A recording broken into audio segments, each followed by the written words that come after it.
What's going on, everybody? Your host AMF1534 here. Welcome back to Let's Play some more Gran Turismo, the ultimate driving simulator. I just went and got a Slurpee.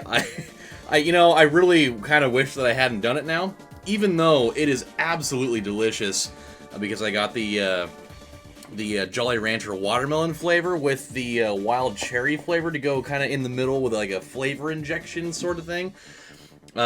Dude, I'm gonna be so wired out on sugar for the next, like, 2 hours. It's already, like, midnight right now, so this could be potentially really bad. I almost broke down and got, like, those Hostess raspberry zingers, but I figured it's already bad enough that I have the Slurpee in here. If I have that sitting on my desk, too, it's gonna turn into, like, fucking EDC in here for sugar ants. Like, that's gonna be, like, the capacity of ants I have in here. It'll be so bad. You'll just have, like, just this giant crowding going on, and there's gonna be, like, music playing, and you're gonna have, like, all the female ants, like, standing up on top of their friends' shoulders and ripping off their shirts that were barely there in the first place, and screaming a bunch of nonsense. Woo! Look at me! Oh, pay attention to my life! I'm just gonna do everything that I want until I'm dead! You know? Since that's what people like to do. Why is that Lantis car in this competition with 326 horsepower? God, that's like the equivalent of that is like when you have an MMA fight going on, like you have one scheduled and the guy backs out and you have like nobody, you don't know who to schedule for it, and so you call up like a guy that hasn't fought in like 2 years and he's like way out of shape, and in no way, shape, or form is going to contend for anything. But you bring him in anyways, and he just ends up getting destroyed. So, but he gets, you know, a nice little payout for it, just for the fact that he came in and got totally destroyed by somebody. Very similarly in football, where, you know, you say like Oregon, for instance, they tried to schedule a while back, they tried to schedule Georgia, and Georgia ended up backing out of it, and so because they backed out of it, Oregon had to schedule somebody really quick so that they'd actually, you know, have somebody to play that week. And so, you know, they went for the easy route out because, you know, nobody else decided to take up the idea. So I think they called up like Portland State, little tiny, you know, like Division II school, and they got a huge payout for it. And Oregon beat them like 72-0. So it was great. It was That's what I you know, equivocate that to. It's great. So this, as you would imagine, I mean, this is the last endurance race we have to do. It just by nature already, because we're using all like racing certified cars here. This will definitely be a much bigger challenge than what we have had in the last couple of these. To what level, I'm not quite sure, but I mean, because our car is still realistically still better than most of the competition out here, mainly because it's four-wheel drive, it's really light, and so our maneuverability is insane. Like, imagine how much better we would have done on this the first time around had we used like just a, you know, a super balled out FTO over that crazy GTO that we were using. So even though, you know, virtually every car besides that Lantis is higher up than we are in the horsepower department, we're probably still going to wipe the floor pretty good with these guys. And as you can see already back there, I would assume that's the Lantis that's trailing really bad already. I feel bad for him, man, or her. I know at some point we're gonna be passing that car, and I'm almost going to like shed a tear of just total disappointment and just kind of a little bit of split screen sadness, you know. I don't know why I had to make that a John Mayer reference, but I did it. It was really easy, you know. Split screen sadness. I don't know why, like, I wasn't planning on filming this so late, but that's just kind of what's going on. I actually I was gonna get ready to come out here and film a while. It was a couple hours ago, actually, now, but my parents were like scrolling around through TV channels looking for something to watch, and as I'm kind of getting up and getting ready to head out of the room to come in here, I saw my mom's like, "Oh, no, Jim, stop it right here." And he's like, what? He's like, what? She's like, just leave it right here. And come to find out that it was fucking like classic Miami Vice. And like that shows the shit, man. The old Miami Vice is so cool. And it was like one of the better episodes too. I can't imagine. I'm really not going to probably relate with a lot of you guys here, but in the very early stage of that show, they had 5 seasons back in the 80s. There was in season 1, I think it was like episodes 4 and 5. It was kind of a little two-part mini series thing in there called oh goddamn, what was that guy's name? I've already forgotten what his name was. It was yeah. I need to figure out what it is really quick. This is gonna piss me off if I don't know it. I'll probably end up getting to it. Well, I'll probably remember it before I even get down to the damn thing. It was definitely not Action Jackson. That's not what I need here. All right, whatever. It doesn't matter. It really doesn't matter. But it was a 2-part little thing where they were trying to track down this specific guy more or less, and dude, it was so good. Like you find out that this drug lord guy had killed one of the main character's brothers in New York a while back, and so they were chasing him down, and they traced him down to this certain area, and so one guy was going after him directly, and the other guy was gonna try to get real close to his daughter, or actually he didn't actually know that it was his daughter. He kind of got with her, and then found out later that her dad was the same guy that they were going after, and so everything started getting out of control. But dude, the show was so good. Mainly, like, just the subject matter was actually really good for the time, but the music that was done, like the actual musical score for that show, was so awesome. The guy that did it, his name was Jan Hammer, and he did it for 4 out of the 5 seasons they did that show, and it was so good. Oh my god, it was like the most 80s sounding soundtrack in the world. You had just like that heavy synthesizer with all sorts of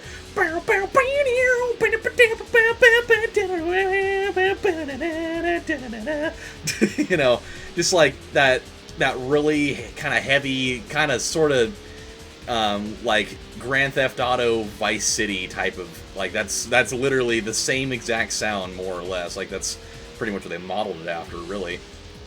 And so, oh my god, it was awesome. But my dad was also telling me, and I don't know whether it's like 100% factual or not, but he's like, one of the really cool things about this show was that it was really one of the first shows to actually like implement really popular music into the show. Because like a lot of shows didn't really do that. Like they'd have whoever was building like the musical score would just compose all the music and they'd use that. But Miami Vice was one of the first shows that would actually like take popular songs from the time and incorporate it in various parts of the show, and they totally did that. It happened like 5 or 6 different times in the show. I don't remember what songs they were using. One of them was totally a Michael Jackson song. There were a couple other ones too. I'm drawing a major blank on it, but dude, it was so great. If you were ever to watch the show at all for any reason, it is on Hulu, by the way, for those of you that are of the inquisitive nature and want to know. If you want 3 good episodes to watch, they're actually, believe it or not, they're all in season 1. Just because they're ones that I know. It's episodes 4 and 5. Those are the ones that I've been talking about with this whole little mini series. I want to say his last name's Camacho, but it's not. It's god damn it. That's really gonna piss me off. And then the other episode, I believe it's episode 15. It's called Smuggler's Blues. And that one, like, it's one of my parents' favorite episodes. They're like, it's seriously one of the best episodes in the entire show. Crazy enough that it was in the first season of all things, but it's really good. So I think one of these nights I'm gonna sit down and do like a big old marathon of Miami Vice, because it's good. It's really good. Both of the guys that are the main characters they're just good actors, man. They're really good. I don't remember anything else that I can recall them being in, but They were awesome. So that's the stuff, man. That's the stuff.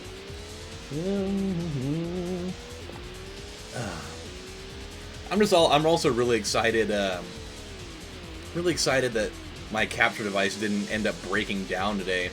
I was really afraid about that before I filmed my God of War episode today. That thing was just toast. And then I was gonna have to, you know, sink another $200 into it.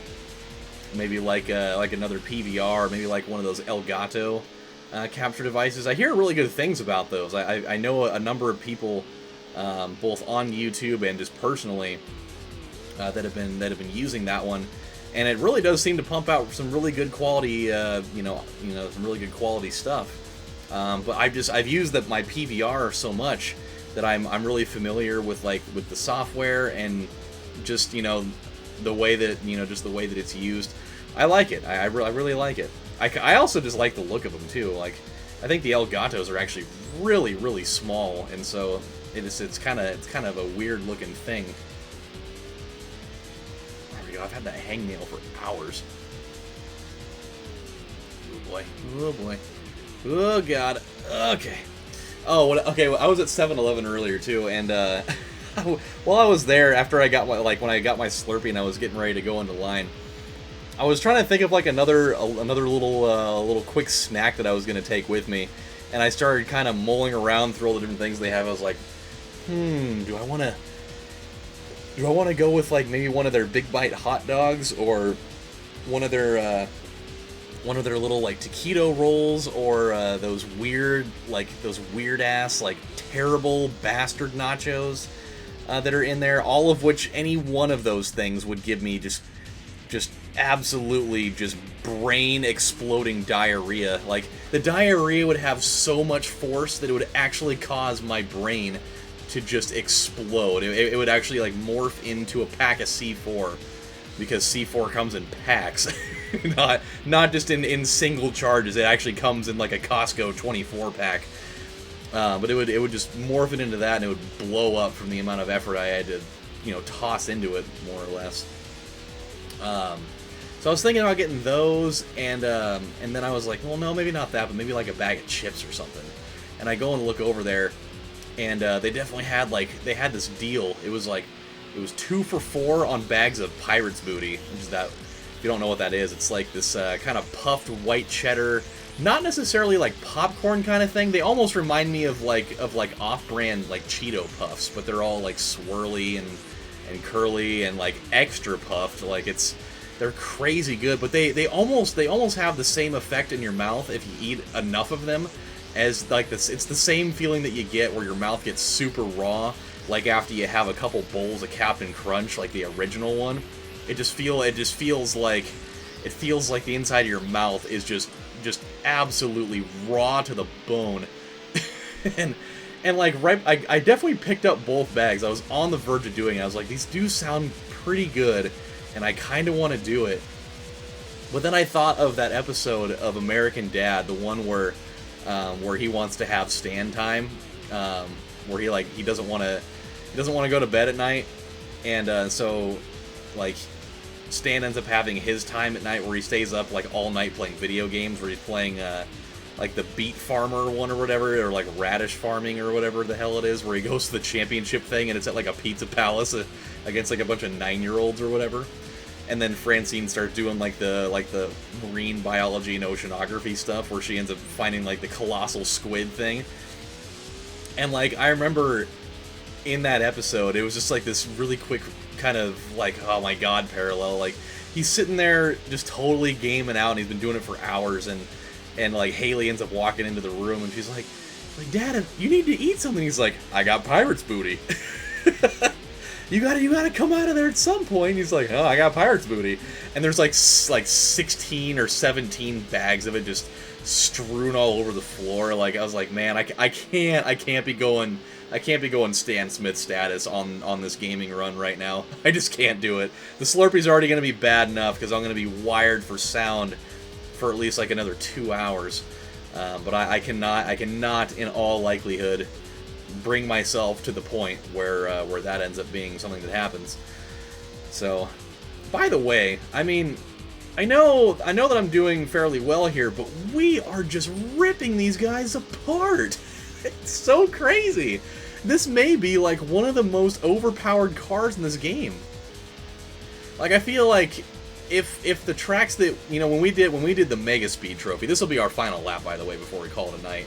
When we did the Mega Speed challenge, if the tracks that we were doing that challenge on weren't just like almost like 85% comprised of straightaways, I would have probably taken this car in there, and I probably could have won, just because of just the way that we can handle this thing at virtually at every single turn. Like, I've made a couple of mistakes, but those were really, I mean, the two or three times that I've spun out so far in this were really spurred because of the fact that I kind of ran into a wall at a weird angle, and it caused my back tires to kind of, you know, lose a little bit of control, and I ended up spinning out of it. But other than that, I mean, we've just been simply torching these guys, and really all but one of them. Like, there was another car that had like 530 something HP. I mean, other than that, like every other car was like in the upper 500s, or like the low to mid highish 600s.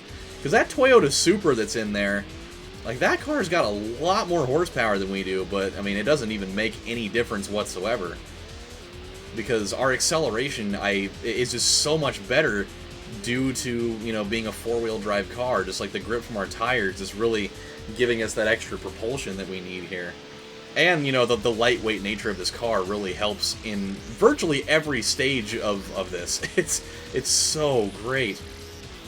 So I am extra down with every part of what's going on here.